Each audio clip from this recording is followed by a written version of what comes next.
Hey, is this Gabriella? Yes. Hi, Gabriella. This is Heather from Staten Islander News Organization. We had spoken, I think it was last October, about the Graniteville Wetlands, and I had received an email. Yes, I do remember that. I do remember that. Yeah. Okay. So I just got an email a couple of days ago from Janet McGee, and she said that you guys are still fighting for it, and that she wanted me to contact you to get an update. And in any case, yes, I will spend a few minutes. Okay, so obviously the place has been fenced off. They got their license and everything. So we had noticed it appears that they've already started cutting down trees, but that might not be the case because I'm not sure exactly where the trees were. You can't really see anything anymore from the street. So I just wanted to kind of get an idea of what you guys are still doing and what you're hoping to accomplish with all of this stuff at this point. They are cutting a lot of trees. We've seen them from above. We are not giving up because this is a matter of life and death. If we lose this, and if they build high, and their building probably comes out of the ground at 5 to 8 feet high off the curb, and so if there is a flood, storm surge, sea level rise, torrential rainstorm, before, during, and after Hurricane Sandy, so I know what kind of devastation can be had. And I don't want to see that kind of devastation again, not in this community. This is an environmental justice community. Close by we have a mobile home community that are elderly, disabled, and low income, and also some of the survivors of Hurricane Sandy live there. And because they lost everything in Sandy, they moved there because it's less expensive. So this cannot happen. I mean, we're fighting back, we're not giving up. Okay, so is it, are you fighting back with like a lawsuit, or are you doing like demonstrations, or what is it that you guys are actually doing at this point? We have been in court for 2 years. Yes. The courts have not allowed us to present the merits of the case. They have kept us busy with what we might call technicalities. Okay. And so we have not been able to present the merits of the case. We filed an injunction in March. It came back, this is July, probably the end of June, that they rejected the injunction, which was meant to stop the work. So we're still proceeding because we have an appeal there, which will not stop the work. And that's part of the technicality that we're fighting. If we can, the developer will be held responsible, so they're working at their own risk. They will be held responsible for the cost of repairing the damage. Now, how do we replace a mature tree? That's a good question, and it's going to cost a lot. We're also having demonstrations. Last week we had a demonstration in front of the governor's office in Manhattan. We are planning other activities. We're not only demonstrating, we're planning other things. We have mailing campaigns to various people. If people are interested to join us and to get more information, they can go to the Facebook page, Save Graniteville Wetland. Okay. Do you know about how many trees they have cut down? It looks like a lot. But that's just... Sorry. That's really hard to determine. They have probably about 1,800 mature trees in the whole 18 acres. And let me say this for the public. One mature tree, will absorb 100 gallons of water per day and evaporate it. 1,800 trees will absorb 180,000 gallons of water per day. Yes. Now, that's a whole lot of water if there's a flood. Now, if we lose this, and it looks like it doesn't look good at this point, but body of water. We have Arthur Hill very close, it's another big body of water, and if they're building up high, the water is going to go around them and into the community. And plus we've had torrential rains. The torrential rains fall on these buildings and on the hill that they create, and it's going to go into the community. In addition to which, Lisk Avenue used to be a creek, and it was piped, and it's going emptying into the wetland. There is another I think it was called the Willowbrook Stream, that goes under some of the houses around here, and that also empties into the wetland. What's going to happen when the wetland is no longer there, and there's a hill there instead? Where's that water going to go? All of that water, from all of the things that I've mentioned, we're going to be flooded. In addition to which, we're supposed to be fighting climate change, and we have evidence, tremendous evidence of climate change right now. And we're supposed to be fighting it, and yet we're cutting down 1,800 trees which sequester carbon. Yeah. So the carbon in the atmosphere is going to increase. In addition to which, we have in this environmental justice community, we have a ton of toxins coming into here. We're right against the Staten Island Expressway. We have the Newark Airport right close by, and the planes go overhead, and the prevailing winds are in this direction. And then we have the chemical refineries, the fossil fuel refineries, and in this direction. So we'll be sicker. We will be flooded. We'll be producing more carbon. It's just insane. It's just insane. The people around here have a high incidence of asthma, COPD, cancer, and other things, and it's going to increase COVID too, because we're exposed to so much toxic material. It's really insane. So, if we were serious about climate change, we wouldn't be doing this. But I don't think the government is serious about climate change. No, it doesn't. So, I guess the question that the public would have is, what can they do? Is there anything they can do to help aside from going to demonstrations? Yes, and it's probably on that Facebook page also. We have created a pledge to not shop at BJs, and we want to send it to. Well, they can get more information if they go to that Facebook page. The pledge they can sign to not shop at BJs and mean it, because we have to hit them in the pocketbook. Right, but so once the BJs is built, then they would be boycotting it. Is that letter going to be sent to BJs in the hope of getting them to stop this development and if they pull out, it's going to be a long time before they find someone else. And what's interesting is that the developer contracted with BJs in 2011, many years before they had any kind of a permit. That's how sure they were of this happening. Right. Okay, so basically the legal battle isn't over, but they are cutting anyway because you weren't able to get, and that was on the state level, right? That you guys are suing them? Yes, we're suing DEC. Okay. For their Department of Environmental Conservation. Isn't that interesting? They approved this. Now, the other thing that I think upset a lot of people too is that you had I think, what was it, 2,000 signatures or something like that to stop them from doing this, and 2,000 signatures was not enough to warrant a public hearing. So it's kind of like got to be frustrating for people. Sorry for interrupting. We had 1,700 letters requesting a public hearing.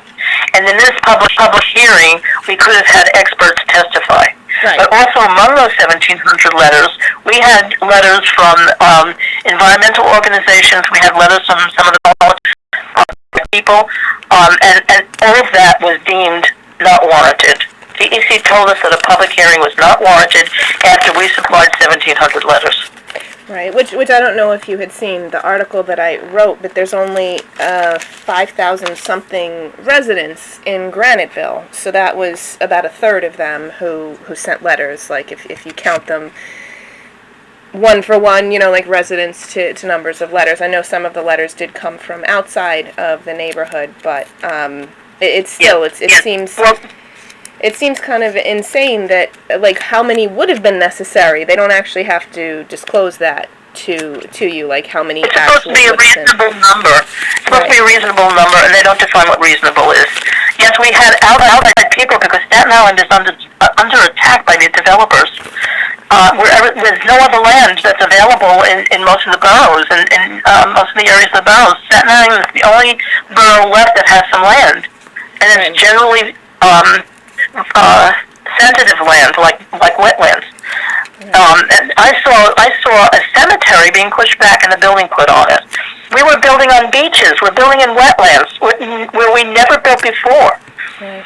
But developers are hungry, so they're building in places like that. And so this is a danger to everybody on Staten Island. Everybody is vulnerable. And the North Shore is all environmental justice. There are 21 toxic sites on the North Shore. And it's mostly black and brown people in Graniteville. It's 60 to 70% black and brown. And that's true of most of the North Shore. And these things are under attack in the North Shore. Right. We're under attack in the North Shore. And I noticed that while you guys were fighting, everybody in Staten Island. while you guys were fighting for this wetland, they put up a whole new development right across the street from most of it. I don't know if you I'm sure that you saw that, like there's like a gas station, a Burger King, and that it just went up just like that. So have you been in touch? Well, let me tell you. Let me just say that the whole northwest coast and the whole west coast of Staten Island used to be wetland. So it's not a wetland here and a wetland here. It's a wetland that's left over after they were interrupted by construction. So the wetland that we're fighting for was part of the wetland that Home Depot was built on, and Home Depot now gets flooded. You build on a wetland, and that's what happens. It gets flooded. And I know they tore down the trees next to the car wash. Yes. And they're constructing there. Every single open green space is, or even every single space, is being built on. And Graniteville had no reason why it's so tragic, because we don't have another green space, an open green space. We don't have a park. No, you don't. Graniteville does not have a park. No, it doesn't. It has the Quarry, which is, I think, 2 acres, is it, maybe? Something like that. Very, very small. And it's a block wide. Right, exactly. and there's nothing in it. There are trees, there are shrubs that they cut down, and then they plant tulips. But what can you do there? What are the young people going to do? What are the adolescents going to do? Well, anyone who's confined without a car is going to not have any green space. So, Correct. Have you been in touch? Had you ever been in touch with John Garcia from the Serpentine Art and Nature Commons? Some of the members have, yeah. Okay, because I know when I spoke with him, go ahead. I'm sorry. It's okay. We are a coalition of groups, so there are many environmental groups within us. So those environmental groups have been in touch with a number of people, including John Garcia. Yeah. Because I know he had told me that he had been successful in fighting some of these kinds of things and developments and stuff, so I was just wondering if he was helping you guys out too, but it seems like he is. So at this point, since they are cutting down trees and they've already cut down a lot at this point. Yes. Okay. Yes, and I've seen the picture of what they've cut already, and it's filled with water. You can see the tracks where the backhoes go back and forth. There is water on the surface there because it's a wetland. Right, and then, yeah. So the water will come through. And the water table, during the wet season, we've had an awful lot of rain. During the wet season, if you walk in there, it's not just the vernal ponds. There are 6 vernal ponds in there that normally hold water and help life in there. When you walk between them, you can sink because it's that spongy. It's wet and spongy. But they only count the vernal ponds as wetlands, not the rest of it. Right. The other thing, too, is there are animals in there. When they finish this fence, those animals are going to be trapped. Yeah. And where do the frogs go? They're going to be killed. Yes, of course. Oh, absolutely. Well, and once they drain their pond, they will die. I mean, it's it's. Well, they roll over them. They're what? They have backhoes.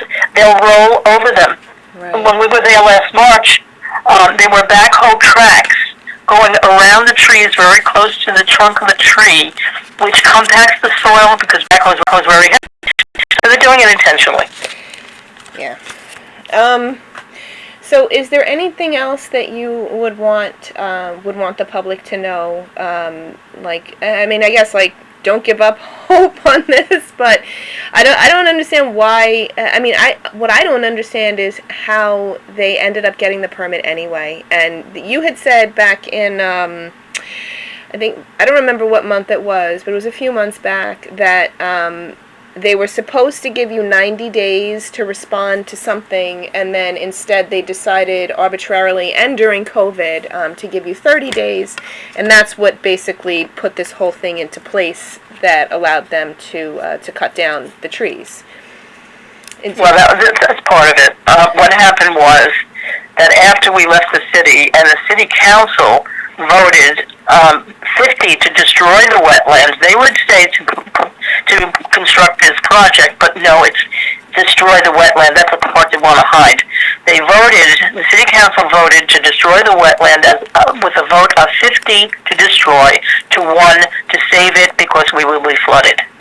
Mm-hmm. Mm-hmm. And so after that, we were told by our first lawyer that we had 4 months to file an appeal.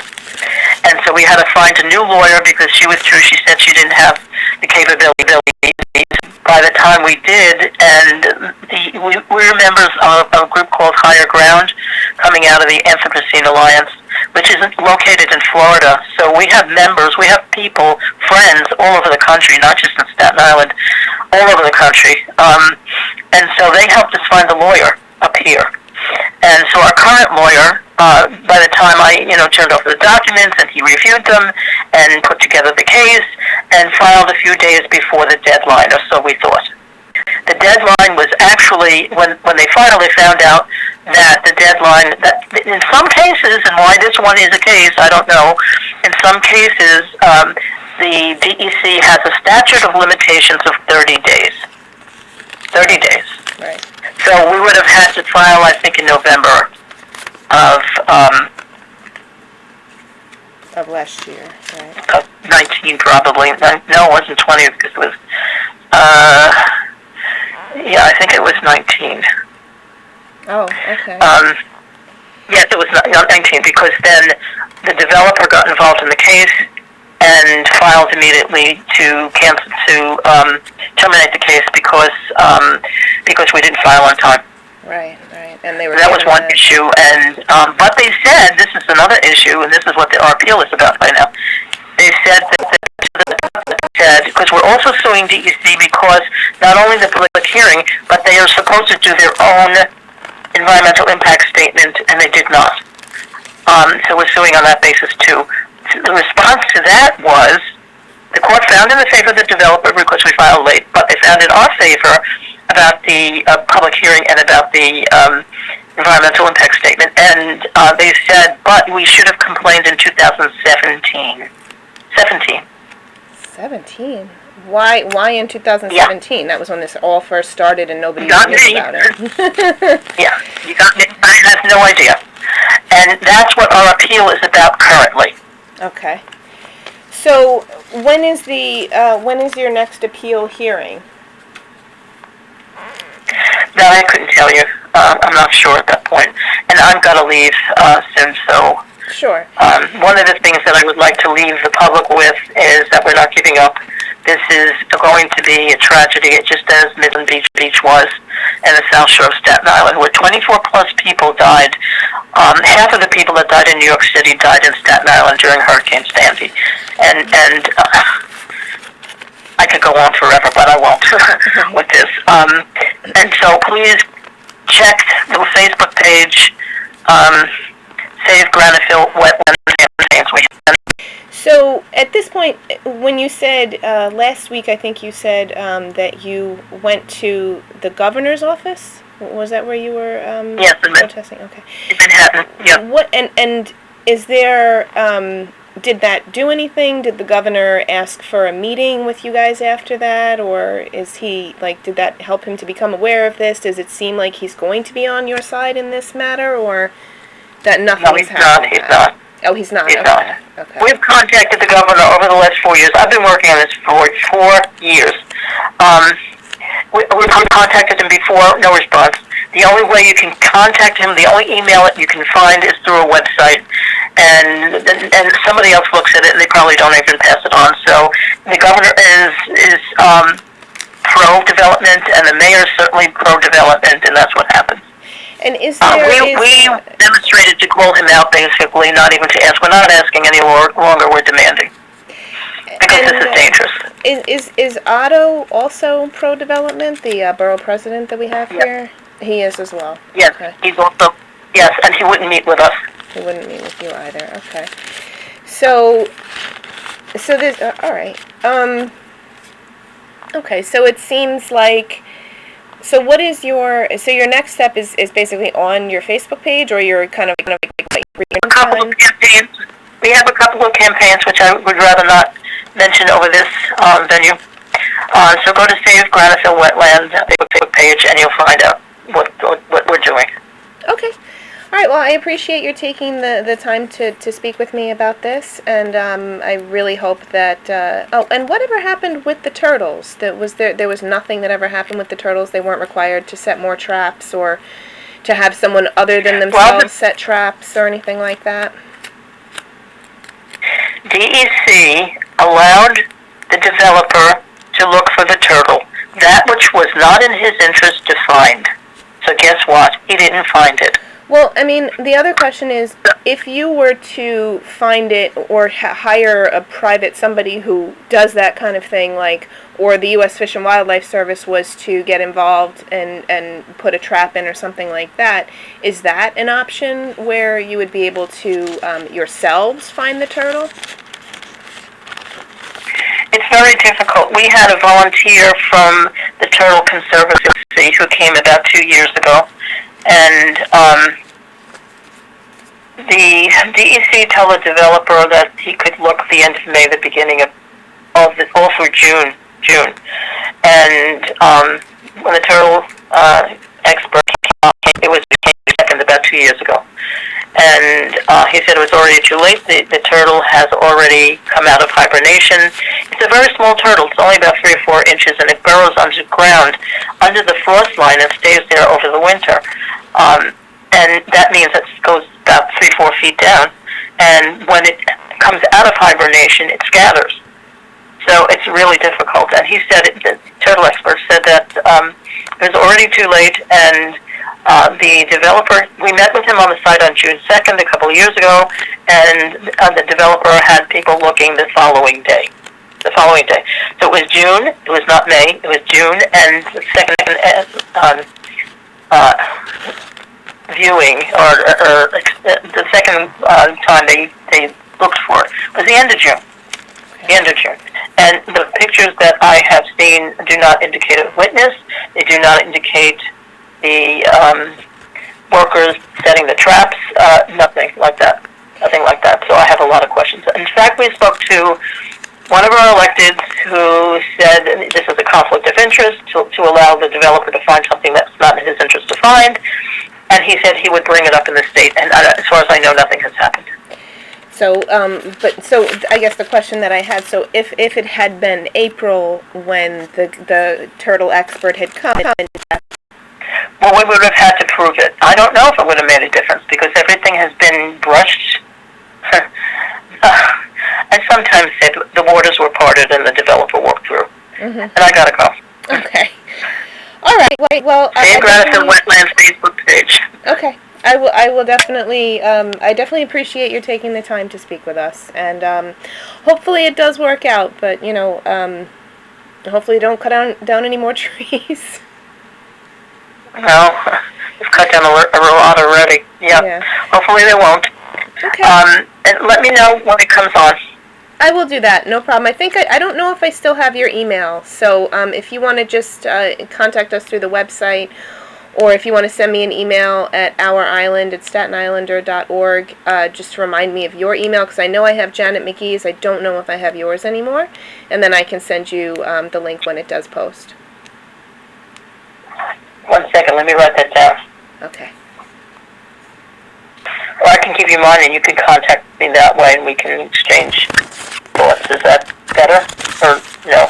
Yeah, sure, it doesn't matter. I can write that down. Yeah, what's your email? All right, let me my email is SI as in Staten Island, CWF as in Frank, 2017 @gmail.com. CWF 2017@gmail.com. Let me have your contact information too. Sure. So it's Our Island, OURISLAND, at StatenIslander.org. At Staten Island? StatenIslander.org. Spelled out? Yes. Okay, so Our Island at Staten Island. Staten Islander, yes. .org. Yes. And we had actually published two articles, or possibly three, about this issue, and we also tried to get some community response. We had people, giving out cards with the link and everything. We got one person had responded, but he already was somebody that he was already in touch with you as well, and so. We're trying to raise awareness of this. I guess what ended up happening is that by the time it was found out about, it seems like it was too late to really get it out of the, like they said, if you had found out about it in 2017 and, then it might have gone differently. But I don't know if it would have gone differently because, it just seems like developers get a lot of green lights on Staten Island. Yes, they do. And it's a tremendous community right across the street, the condo community. There are 3 condo communities on South Avenue that face South Avenue. Mm-hmm. There are people right on the street, right across the street from this. Right. And they're afraid. They're afraid. So there's a tremendous lack of transparency. I didn't find out about it until about June of 17. And by that time it was already in city planning, and I could not testify because I had no information. Okay. And after that, I went to all of the city council. We went through the whole ULURP process, went to city council with their committee meetings and with their final vote, and it's just very, very discouraging the way things are run. They're not run correctly. There is I won't even go there. All right. That's it. I gotta go. Okay. It was good to speak with you again, Gabriella. And do let us know if you guys have anything else planned, because I did not hear about the protest that you guys had until after they had happened. So if you can keep us in the loop and kind of send us information about when you're doing things, that would be much appreciated. Okay. Very good. Thank you. Have a great day. All right. Thank you. You too, Heather. All right. Bye-bye.